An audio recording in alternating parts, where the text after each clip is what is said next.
जय श्री कृष्णा। रसपान कीजिए आज की कथा का। उम्मीद है इससे पहले की कथा भी आपने जरूर सुनी होगी। नहीं सुनी है तो प्लीज सुन लीजिएगा, क्योंकि उसमें प्राण की कथा सुनाई गई है जो कि हमारे शरीर में उपस्थित होता है। हमारे शरीर में उपस्थित प्राण को सबसे श्रेष्ठ देवता माना गया है, लेकिन इस धरती पर उसकी प्रसिद्धि क्यों नहीं हुई, इसका वर्णन इससे पहले के अध्याय में किया गया है। आज सुनिए धर्म वर्ण की कथा, कलयुग की अवस्था का वर्णन, धर्म वर्ण और पितरों का संवाद और वैशाख की अमावस्या की श्रेष्ठता का, वैशाख मास की अक्षय तृतीया और द्वादशी की महत्ता, द्वादशी के पुण्यदान से एक कुतिया के उद्धार की कथा। मिथिलापति ने पूछा, हे ब्राह्मण, इस वैशाख मास में कौन कौन सी तिथियां पुण्यदायिनी हैं, कृपया बताइए। तब श्रुतदेव जी बोले, सूर्य के मेष राशि में स्थित होने पर वैशाख मास में 30 तिथियां पुण्यदायिनी हो जाती हैं। एकादशी में किया हुआ पुण्य कोटि गुना होता है। उसमें स्नान, दान, तपस्या, होम, देव पूजा, पुण्य कर्म और कथा का श्रवण किया जाए तो वह तत्काल मुक्ति देने वाला हो जाता है। जो रोग आदि से ग्रस्त और दरिद्रता से पीड़ित हो, वह मनुष्य इस पुण्यमयी कथा को सुनकर धन्य हो जाता है।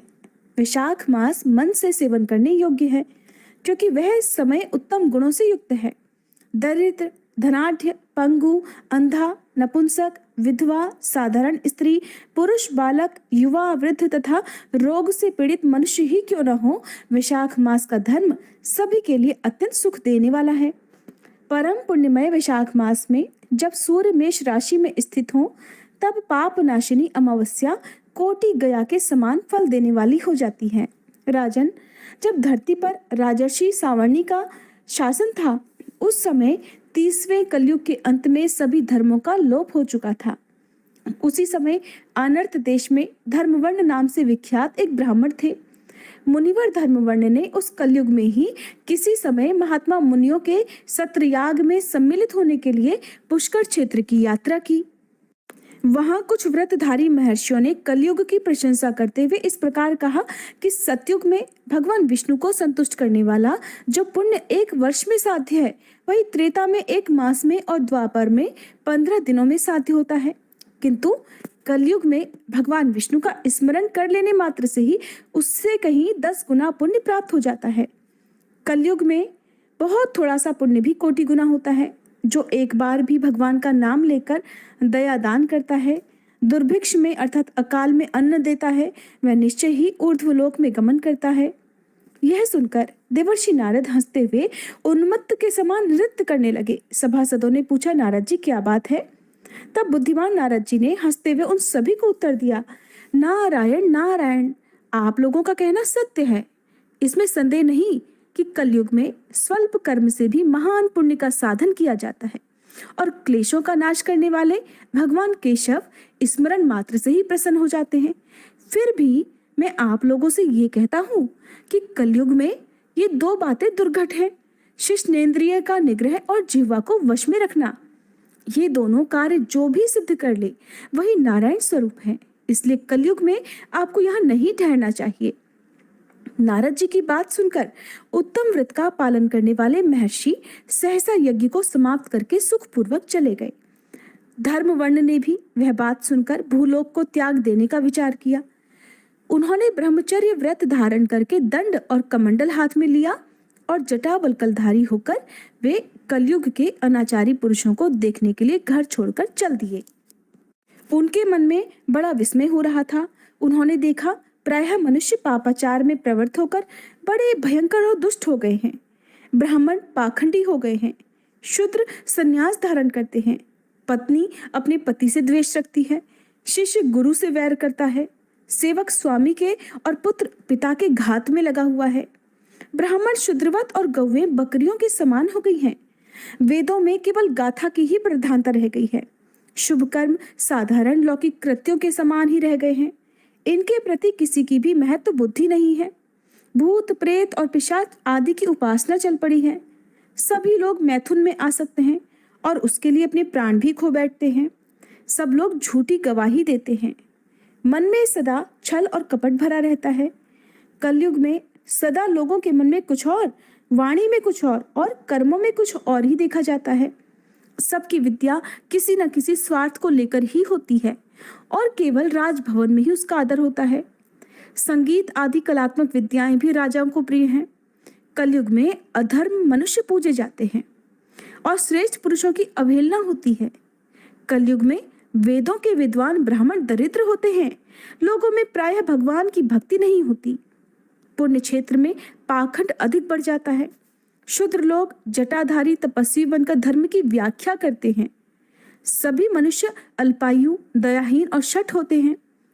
कलयुग में प्रायः सभी धर्म के व्याख्याता बन जाते हैं और दूसरों से कुछ लेने में ही उत्सव मनाते हैं। अपनी पूजा कराना चाहते हैं और व्यर्थ ही दूसरों की निंदा भी करते हैं। अपने घर आने पर सभी अपने स्वामी के दोषों की चर्चा में तत्पर रहते हैं। कलयुग में लोग साधुओं को नहीं जानते, पापियों को ही बहुत आदर देते हैं। दुराग्रही लोग इतने दुराग्रही होते हैं कि साधु पुरुषों के एक दोष का भी ढिंढोरा पीटते हैं और पापात्माओं के दोष समूहों को भी गुण बतलाकर उनका गुणगान करते हैं। कलयुग में गुणहीन मनुष्य दूसरों के गुण न देखकर उनके दोष ही ग्रहण करते हैं। जैसे पानी में रहने वाली जोंक प्राणियों के रक्त पीती है, जल नहीं पीती, उसी प्रकार जोंक के धर्म से संयुक्त होकर मनुष्य दूसरे का रक्त चूसते हैं। औषधियां शक्तिहीन होती हैं, ऋतुओं में उलटफेर हो जाता है, सभी राष्ट्रों में अकाल पड़ता है, कन्या योग्य समय में संतानोत्पत्ति नहीं करती। लोग नट और नर्तकों की विद्याओं से विशेष प्रेम करते हैं। जो वेद वेदांत की विद्याओं में तत्पर और अधिक गुणवान हैं, उन्हें अज्ञानी मनुष्य सेवक की दृष्टि से देखते हैं। वे सब के सब भ्रष्ट होते हैं। कलयुग में प्रायः लोग श्राद्ध कर्म का भी त्याग कर देते हैं, वैदिक कर्मों को छोड़ बैठते हैं। प्रायः जिह्वा पर भगवान विष्णु के नाम कभी नहीं आते। लोग श्रृंगार रस में अधिक आनंद का अनुभव करते हैं और उसी के गीत गाया करते हैं। कलयुग के मनुष्यों में न कभी भगवान विष्णु की सेवा देखी जाती है, न शास्त्रीय चर्चा होती है, न कहीं यज्ञ की दीक्षा है, न विचार का लेश है, न तीर्थ यात्रा है और न दान धर्म ही होते देखे जाते हैं। ये कितने आश्चर्य की बात है। उन सब को देखकर धर्मवंड को बड़ा भय लगा। पाप से कुल की हानि होते देख अत्यंत आश्चर्य से चकित होकर वे दूसरे द्वीप में ही चले गए। सब द्वीपों और लोकों में विचरते हुए बुद्धिमान धर्मवंड किसी समय कौतूहलवश पितृलोक में गए। वहां उन्होंने कर्म से कष्ट पाते हुए पितरों को बड़ी भयंकर दशा में देखा। वे दौड़ते, रोते और गिरते पड़ते थे। उन्होंने अपने पितरों को भी नीचे अंधकूप में पड़े हुए देखा। उन्हें देखकर आश्चर्यचकित होकर दयालु धर्मवंड ने पूछा कि आप लोग कौन हैं? किस दुस्तर कर्म के प्रभाव से आप इस अंधकूप में पड़े हुए हैं? तब पितर कहने लगे, हम श्रीवत्स गोत्र वाले हैं। पृथ्वी पर हमारी कोई संतान नहीं रह गई है, अतः हम श्राद्ध और पिंड से वंचित हैं। इसलिए यहाँ हमें नरक का कष्ट भोगना पड़ता है। संतानहीन दुरात्माओं का अंधकूप में पतन होता है। हमारे वंश में एक ही महायशस्वी पुरुष है जो कि धर्मवंड के नाम से विख्यात है, किंतु वह तो विरक्त होकर अकेला घूमता फिरता है। उसने गृहस्थ धर्म को स्वीकार ही नहीं किया है। वह एक ही तंतु हमारे कुल में बचा हुआ है। उसकी भी आयु क्षीण हो जाने पर हम लोग घोर अंधकूप में गिर पड़ेंगे, जहां से फिर निकलना बड़ा कठिन होगा। इसलिए तुम पृथ्वी पर जाकर धर्मवंड को समझाओ। हम लोग दया के पात्र हैं। हमारे वचनों से उसे ये बताओ कि हमारी वंश रूपा दूर्वा को काल रूपी चूहा हर दिन खा रहा है। क्रमशः सारे वंश का नाश हो गया है, एक तुम ही बचे हो। जब तुम भी मर जाओगे तब संतान परंपरा न होने के कारण तुम्हें भी अंधकूप में गिरना पड़ेगा। इसलिए गृहस्थ धर्म को स्वीकार करके संतान की वृद्धि करो।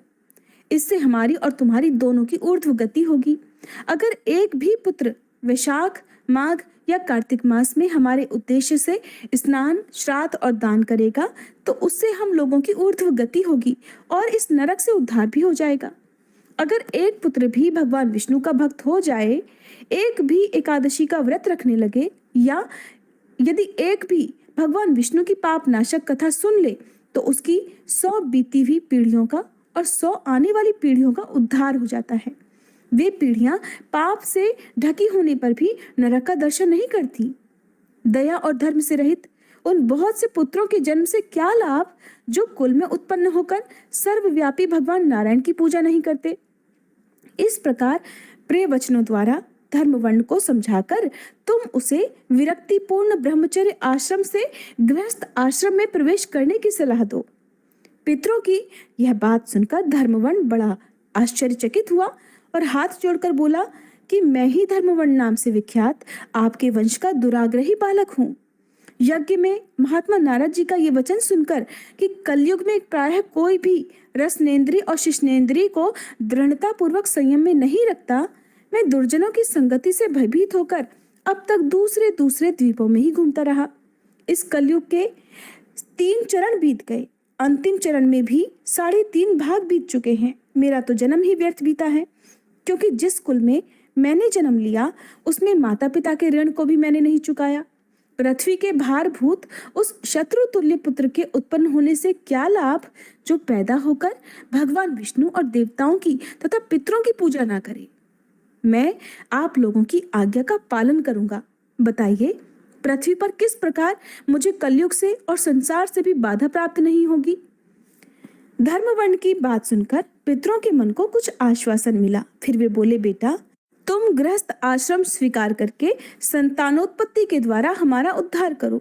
जो भगवान विष्णु की कथा में अनुरक्त होते, निरंतर श्री हरि का स्मरण करते और सदाचार के पालन में तत्पर रहते हैं, उन्हें कलयुग बाधा नहीं पहुंचाता। पुत्र जिसके घर में शालिग्राम शिला या फिर महाभारत की पुस्तक हो, उसे भी कलयुग बाधा नहीं दे सकता।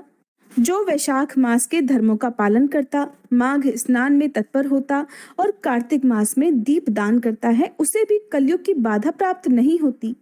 जो प्रतिदिन महात्मा भगवान विष्णु की पाप नाशक और मोक्षदायिनी दिव्य कथा सुनता है, जिसके घर में बलि वैश्व देव होता है, शुभ कारिणी तुलसी स्थित होती हैं और जिसके आंगन में उत्तम गौ रहती है, उसे भी कलयुग बाधा नहीं देता।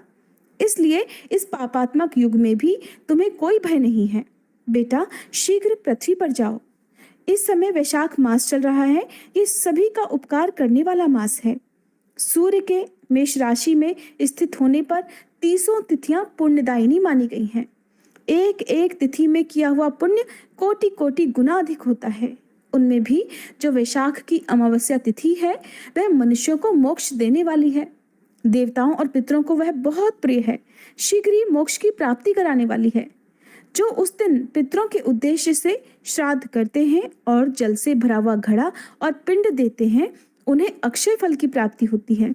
इसलिए महामते, तुम शीघ्र जाओ और जब अमावस्या हो तब कुंभ सहित श्राद्ध और पिंडदान करो। सबका उपकार करने के लिए गृहस्थ धर्म का आश्रय लो। धर्म, अर्थ और काम से संतुष्ट होकर उत्तम संतान पाकर फिर मुनिवृत्ति से रहते हुए सुखपूर्वक द्वीप द्वीपांतरों में घूमो। पितरों के इस प्रकार आदेश देने पर धर्मवर्ण मुनि बड़ी शीघ्रता से धरती लोक पर गए। वहां मेष राशि में सूर्य के स्थित रहते हुए वैशाख मास में प्रातःकाल स्नान करके देवताओं, ऋषियों तथा पितरों का तर्पण किया।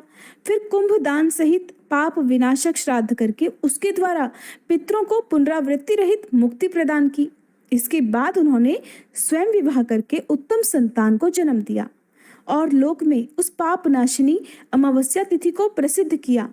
इसके बाद वे भक्ति पूर्वक भगवान की आराधना करने के लिए हर्ष के साथ गंधमादन पर्वत पर चले गए। इसीलिए वैशाख मास की यह अमावस्या तिथि परम पवित्र मानी गई है। जय श्री कृष्णा। आज की कथा समाप्त हुई। वैशाख मास की अक्षय तृतीया और द्वादशी की महत्ता, द्वादशी के पुण्यदान से एक कुतिया के उद्धार की कथा अब आप अगले अध्याय में सुनिएगा। अगर वीडियो अच्छी लगी हो तो लाइक करना मत भूलिएगा।